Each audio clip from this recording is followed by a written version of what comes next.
Good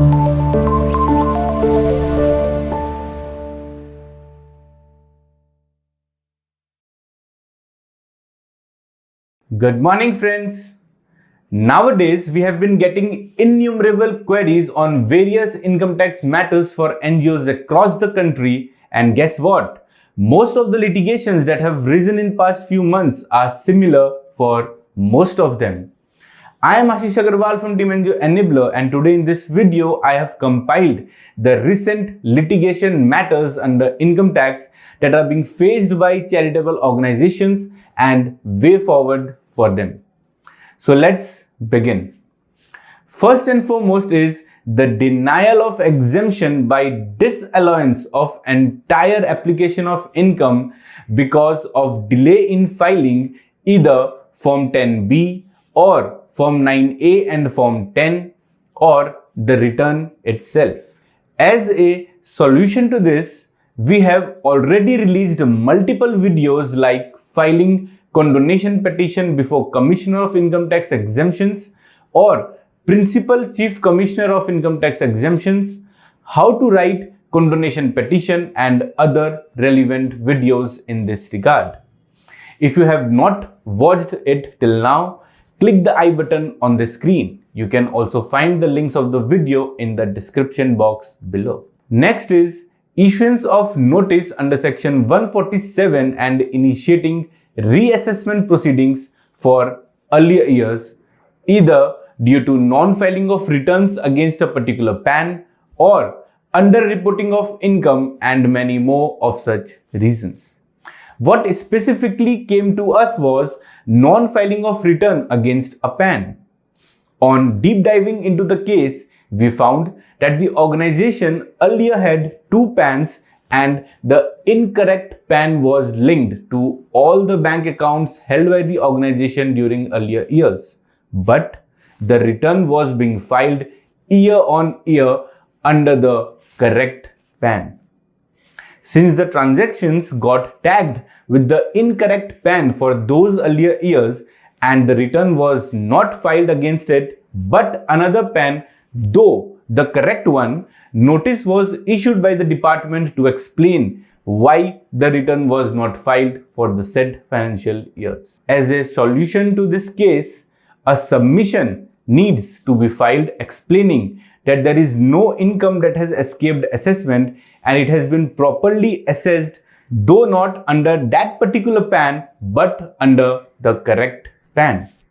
You might need to submit the evidences to that effect for substantiating your stand against the transactions so captured by the income tax department. The supporting evidences can be in the form of audit report, bank statements, income tax return filed against the correct PAN where disclosure of same banks have been given whose transactions have been tagged and mentioned in the notice, submission of PAN surrender letters to the department, letters for change of PAN submitted in the bank accounts later, and many more of such supporting documents as may be found relevant or may be called for by the assessing officer from time to time. Third litigation matter is the most recent one, revoking the exemption for the financial year 2021-22 relevant to assessment year 2022-23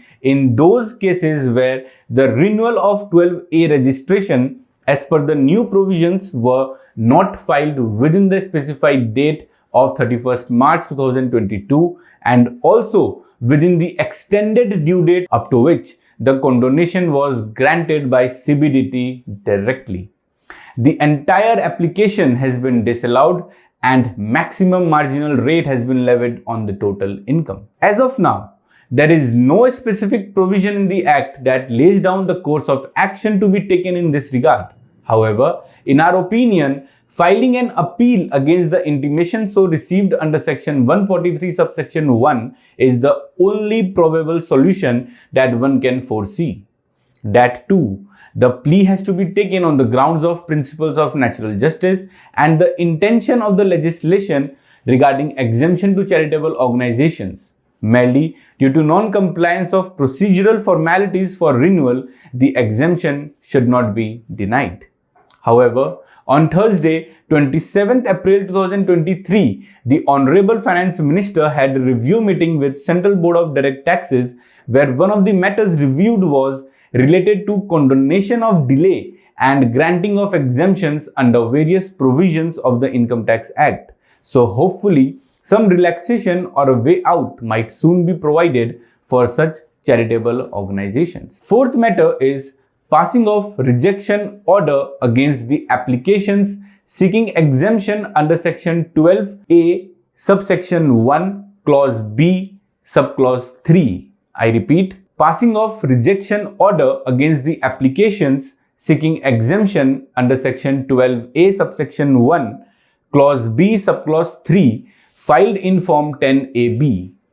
Again, there is no specific provision in the Act which lays down the course of action to be taken once the rejection order is passed under the said section. In our opinion, either the organization can file an appeal with the Income Tax Appellate Tribunal or reapply for provisional registration again.